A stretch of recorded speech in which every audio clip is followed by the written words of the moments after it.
Hey everybody, welcome back to my channel, Tendon Design. I'm Michelle, and tonight I am doing a bit of a collaborative product review video. I recently hooked up with Gina from Heartcraft Girl, and she was excited about the videos that I showed on my YouTube channel, so she wanted me to bring to you a tutorial and product review of her brand new cup turner that she has out. And so I'll be featuring that. We'll do an unboxing, and then I'm going to show you the basic steps of creating your own tumbler. Those are really popular right now. Everybody's doing them, but a lot of people are intimidated by them, and I'm going to show you that it's not that hard.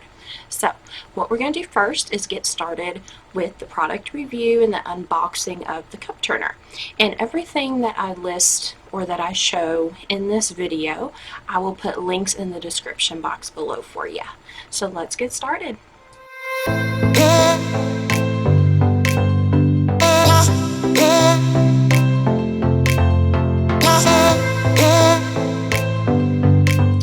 So first we're going to go over the unboxing and the review of the Creative Cuptisserie from Heartcraft Girl. And when you get your box, it won't be this small box. There is a larger box that mine came in. And so when we open it though, and I have pre-opened this as well just because I couldn't wait. The first thing we see is assembly instructions. And they're really detailed, laid out, full color, so they're really great. And the parts that are included are 2 steel support plates, 2 swim noodles, a wand, a motor, and a chrome motor rod, and 7 screws with 3 nuts. And that's if you want to attach the motor or the turner itself to like a board. So pull these out. So here is one swim noodle, the larger one, and here's a smaller one. This would be for like your skinny tumblers, and this larger one of course would be for, you know, like your large 30 or 40 ounce tumblers. That's just packaging. Here's the detachable wand. Okay. Then let's get this out. So here is the turner itself. Okay, steel construction. Motor is on the back, and what I really love that I have not seen on previous turners that I have is that the power button actually has like this little rubber cover over it. So it really just adds that extra protection that I just have not seen before. I thought that was really cool. And of course a 3-prong cord. Alright, so I'm going to go ahead and get this set up. And I don't plan on mounting mine on a board. It's really heavy and sturdy on its own. So I just don't think it needs it, but obviously she's provided the screws for you to do that yourself if you'd like. So one end is notched out to look like the steel arm that comes out. So that is what we're going to do next. Has a really nice tight fit. And then of course you can put any swim noodle on it. That all the way on. And there we go. Now let's turn it on. Alright. I don't know if you can hear that, but it's super quiet. It's really quiet. Oh my gosh, that is so great. You know, previous turners in the past, they crank a lot. But this one's pretty quiet, and that's nice. Okay, so we've gone through the unboxing, the unpacking, and the review of it. It's really sturdy. I think even once we get a cup on it, it's going to work great. So next, let's start on how to make a tumbler.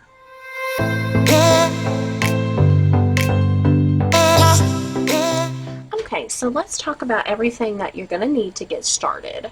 So first, I have nitrile gloves to protect myself from the epoxy. I have a blowtorch. I have small medicine cups that I like to pour my epoxy into. A silicone stick. I'm going to use rose gold for this one. This is from the Glitter Guy. And another glitter that I'm going to use is a chunky glitter.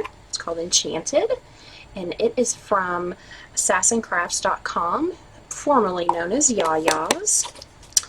And then I have obviously my epoxy.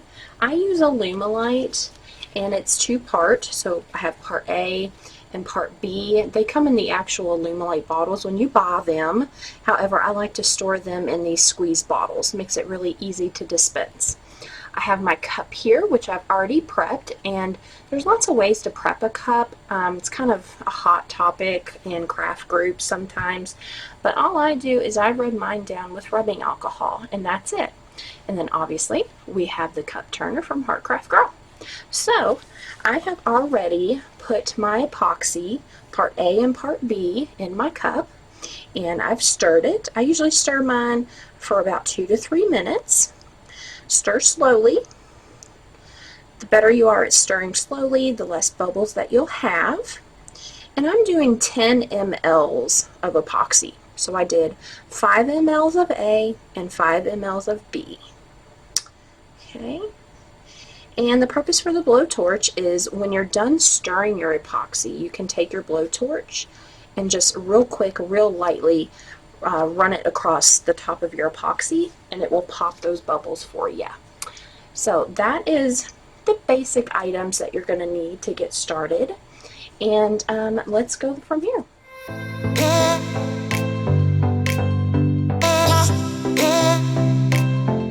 So the first step in getting started with applying your first layer of epoxy is to make sure that your cup is spinning evenly.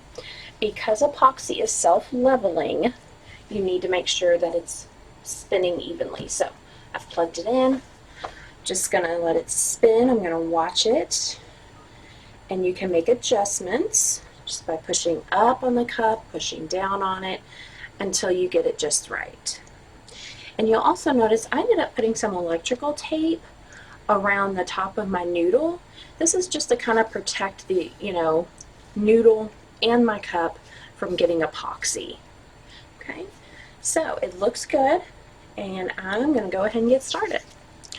So I've got my epoxy. I'm just going to take some, and I have also laid down some paper on the bottom, just because I don't want to get epoxy all over my countertop. So just letting this spin, and less is more when it comes to epoxy. We want a really thin layer. So we're just going to cover this really quick.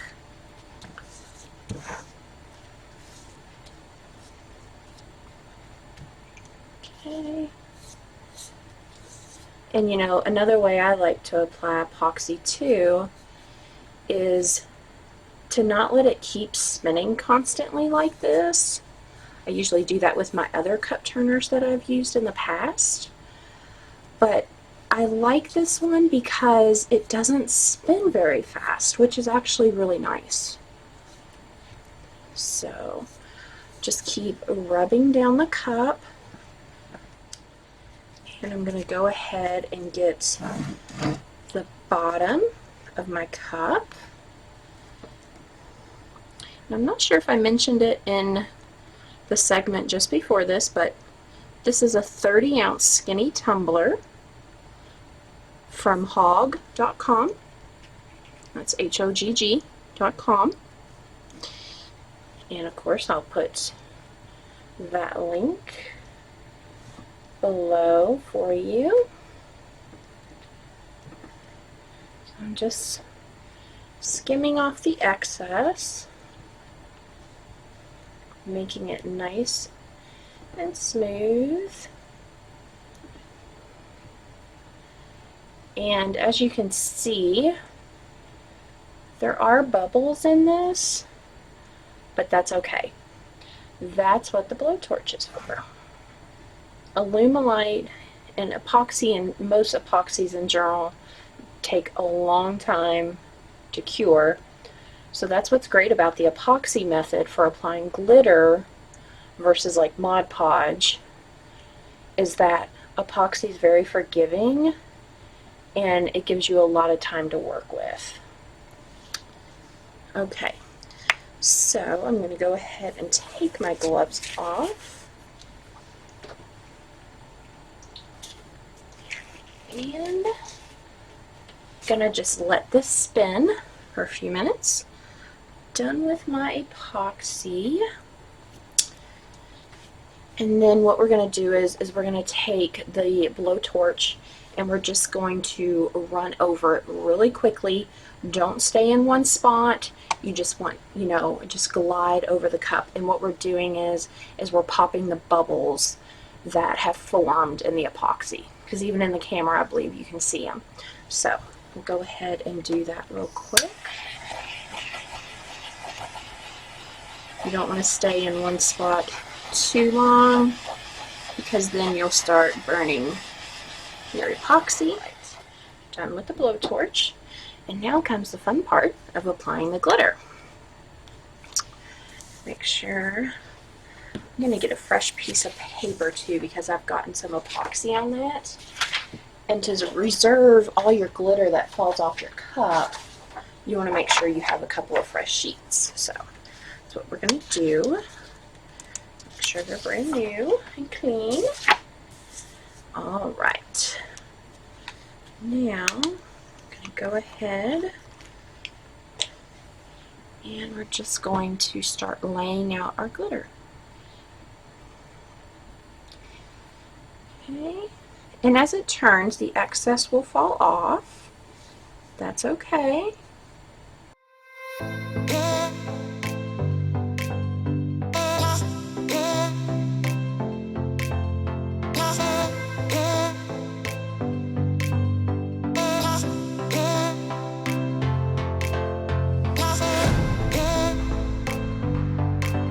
And a couple of tips, or at least one tip, is that when you're applying your glitter, if you start to see spots in your glitter that are like really wet, that means you've applied too much epoxy. You have too much epoxy, and the glitter's being absorbed by the epoxy. But that's okay. You can always keep applying more epoxy, or more glitter. And you're going to do, multiple layers of your glitter anyways, so.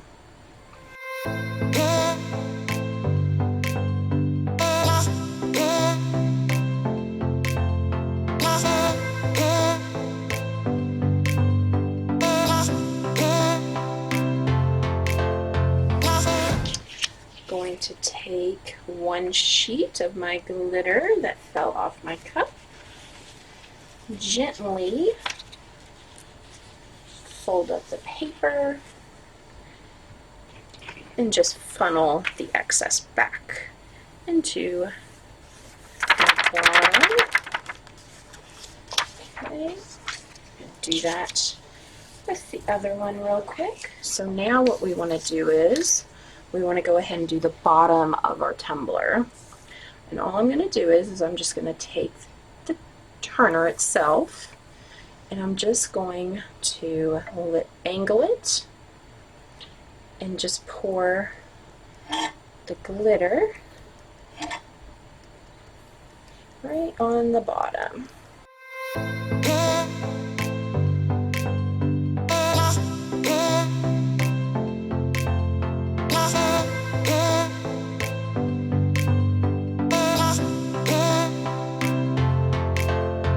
And so now comes the waiting game. We've applied our first layer of epoxy. we have done our first kind of coat of glitter. And now the way I usually do it is I'll come home in the evenings from work. I will go ahead and I'll do this process, and then I'll go to bed and I'll wake up in the morning and it'll be ready to, give a light sanding to if it needs it and apply my second coat of epoxy and glitter. I go to work, I'm letting it turn all day, and then when I come home from work, it's ready. So, with a little movie magic, I'll be right back. Okay, everybody, we're back. So it has been about 24 hours or so since we applied our first coat of epoxy and our first coat of the rose gold glitter, and I've let it been turning this whole time. And so next what I did was I went ahead and just gone on with the process of the cup, because everything I've done I've already shown you in previous steps. So what I did was I went ahead and I sprayed my cup down with Krylon Crystal Clear. It just adheres the glitter to the cup, makes it stay in place. And so after I let that dry for a few minutes, I went ahead and started my flood coat of epoxy, which is 10 mLs of part A and 10 mLs of part B for a total of 20 mLs of epoxy. I applied my epoxy and I took my blowtorch to it like I did previously, just to get all the bubbles out of the epoxy. And then what I went ahead and did was I sprinkled my enchanted glitter throughout the cup. No rhyme or reason to it, just sprinkled it all over and on the bottom as well. And now what I'm going to do is I'm going to let it turn again throughout the night, and then when I come back tomorrow it will be done. And I will see you all then. Hey everybody, so I'm back. It's been about a day and a half or so since I was laying my last layer of epoxy on my cup, and here is the finished product. So I just let it spin for about the 8 to 12 hours that I normally do, and then I let it just rest for about a day before I, messed with it or took it off the turner, just to make sure it was fully cured. And just a few tips for you when you're making your cups. Between your layers of epoxy, after it's fully cured, the epoxy, if you feel, if there's any bumps, any divots, any fish eyes, you can actually take some sandpaper, and these are just sand blocks. They're from 3M, and I'll put them in the description box below. And I believe these are about a 220 grit. The lower the grit, the rougher it is. I initially started out with 400 when I first started making cups, and it just wasn't coarse enough. So these are, I believe, about 210, 220. And another thing that I also did is you may have to take an X-Acto knife and clean out, the rim of your cup from the epoxy, and I just have a Cricut X-Acto knife.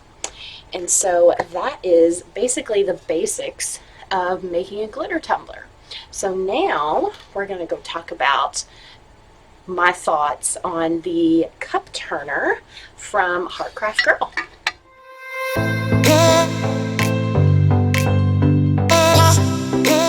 Alright, so we've come to the part where I'm going to give my final review of the Creative Cuptisserie cup turner from Heartcraft Girl, and I must say I was really impressed. I really liked the steel construction, which made it really durable. I don't feel like I need to mount it to anything, although I could if I wanted to. Another thing that I really liked is that the motor really didn't get hot at all. With some of our traditional cup turners that are made out of wood, the motor gets super hot, which can be dangerous. But with this one, it didn't get hot, even though I would run it for 8 to 12 hours at a time. The other thing that I really liked about it was the on-off switch is covered by like this silicone rubber cover. And so it really helps protect it. Say you accidentally get epoxy back there, you're turning it on and off and you have epoxy on your hands or on your gloves, and you don't have to run the risk of not being able to turn your switch on or off again. So I really liked that. And the motor is 120 volts, 60 hertz, made in China. And I liked also the rods that came with it. And I do like the pool noodles. This is my first time using a pool noodle type style. I usually have the footballs, but with the pool noodle, it really provided a lot more stability when I was applying epoxy to my cup. Now, one thing I will say, and this isn't a con to this cup turner, it's more of a personal preference. When I first started this tutorial, I taped off the top to protect the noodle from any epoxy that I might get on it. And what I ended up doing was I actually ended up trimming off maybe like 2 inches of this pool noodle. So I cut this down, and let me show you why. When I go to stick it in my cup, I like to leave like a rim that's free of the pool noodle. That way, if I get any epoxy, it's not going to go on the pool noodle and jeopardize that or ruin it for any reason. So I really like to be able to just slide my epoxy right off the end of my cup, not having to worry about anything. This cup turner is available on Amazon. I will put the link in the description box below for you. The turner is available. I also saw extra rods that you can buy, and as well as extra pool noodles. Like I said, I'll put the link for that below. The cup turner, with everything that you saw here doing it, is originally $74.99. However, it is on sale for $49.99. And I would definitely, if you're going to go out and look for it on your own on Amazon, I would search for Creative Cuptisserie Single Cup Turner. That way you're getting the Heartcraft Girl brand, because as you know, there's probably already knockoffs out there. And in one of her product photos, she has her and her kids, which is super cute. One thing also that is another personal preference, not a con, is that I do wish that the cord, the power cord, was a little longer. Only because I have an electrical panel in front of my craft bench, and so I will usually plug it into the very last one, and I have a shelving unit over to my left that I like to stick my cup turners on and just let the cups turn out of the way. And I can't do that with this one only because the power cord is a little short, but that's okay. Again, it's just a personal preference. And so that is my review of the Creative Cuptisserie by Heartcraft Girl. And I will put everything, all the links that I can in the description box below for you. And if you are viewing this on YouTube, I hope that you will give my channel a like and a subscribe. And if you have any comments, questions, or feedback, you can leave them in the comments section below, and I'll be sure to get back to you. And until next time, bye guys.